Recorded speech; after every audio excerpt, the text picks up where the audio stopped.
আসসালামু আলাইকুম রহমতুল্লাহি ওবারাকাতু।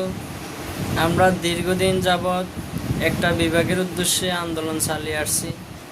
আসলে আমরা যে আন্দোলন আমরা করে যাইতেছি এটা যে আমাদের সফল হয়, আর আমরা রক্ত লাগলে রক্ত দিব, টাকা লাগলে টাকা দিব, কিন্তু নোয়াখালী আমরা বিভাগ চাই, আমরা বিভাগ চাই, চাই চাই আমরা নোয়াখালী বিভাগ চাই, বিভাগ চাই। যত কিছুর বিনিময়ে হোক আমরা নোয়াখালী বিভাগ চাই। আমাদের ঠ্যাং সবসময় সামনের দিকে থাকবে, ইনশাআল্লাহ, কখনো পিছের দিকে যাবে না।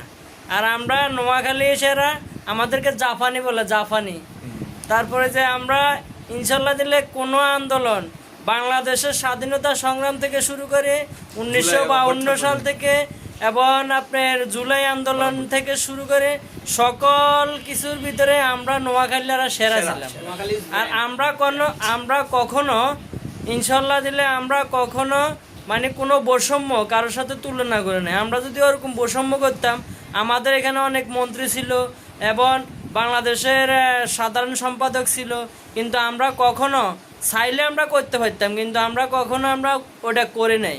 কিন্তু আমাদের এখন বর্তমানে যে ছোটোখাটো উপদেষ্টা, ছোটো বাচ্চা, এরা মানে উপদেষ্টা হয়, তারা কুমিল্লারে নাকি বিভাগ দিবে। এ সামান্য ছোট্ট একটা জনসমগ্র একটা পুকুরের মতো একটা জায়গা হয়তো এটা, কিন্তু আমরা 1 কোটির উপরে জনগণ, কিন্তু আমাদের নোয়াখালীতে কি আছে না আছে এগুলো দেখার বিষয় না।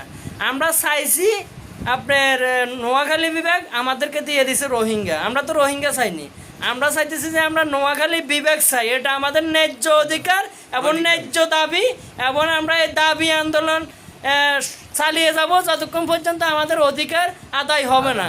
আমরা কিভাবে আন্দোলন চালিয়ে যাব এটা আমরা রাজপথ থেকে ইনশাল্লাহ দিলে আমরা জানি। আমরা কুমিল্লাবাসী বলছে মহাসড়ক অবরোধ করব। সারা বাংলাদেশে চট্টগ্রাম বন্দর থেকে খাদ্য সামগ্রী সারা বাংলাদেশে আসে।